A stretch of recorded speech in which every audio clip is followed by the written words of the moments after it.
l'entraînement contre-résistance, ou en tout cas le développement de la force maximale excentrique des ischio-jambiers par le biais des exercices qu'on a présentés avant, eh bien finalement c'est une méthode qui a fait ses preuves. Quand on regarde les méta-analyses qui se sont intéressées à l'occurrence des blessures musculaires aux ischio-jambiers, il y en a une récente qui a été menée sur 8500 athlètes et qui montre qu'introduire le nordique hamstring exercise, mais ça aurait pu être un autre exercice, mais en tout cas introduire l'entraînement de la force maximale excentrique réduit de 50% les risques de blessures aux ischio-jambiers. Et ça a été montré donc sur ce grand panel d'athlètes de niveaux différents, mais également avec des athlètes qui sont en première division de championnat de foot.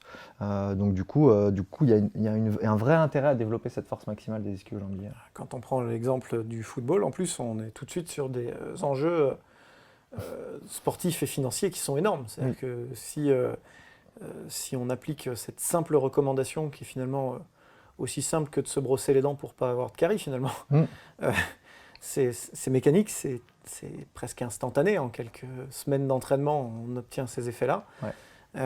Et ça reprend tous les principes que tu nous exposais dans les épisodes précédents, c'est-à-dire d'explorer l'intégralité du groupe musculaire pour vraiment mettre toutes les chances de notre côté, de le renforcer de manière complète et de laisser s'exprimer comme il doit s'exprimer.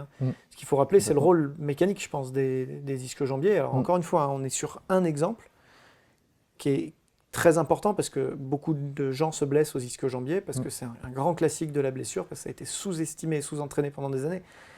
Mais les principes qu'on expose là sont transférables à toutes les zones musculaires. Encore une fois, je vous engage à revoir les 2 épisodes précédents.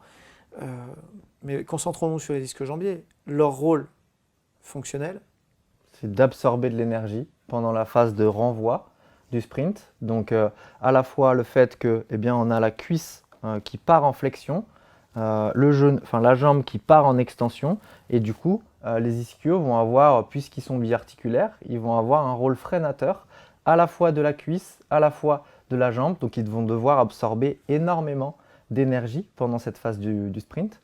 Ils vont devoir aussi la réutiliser pour finalement propulser l'athlète vers l'avant.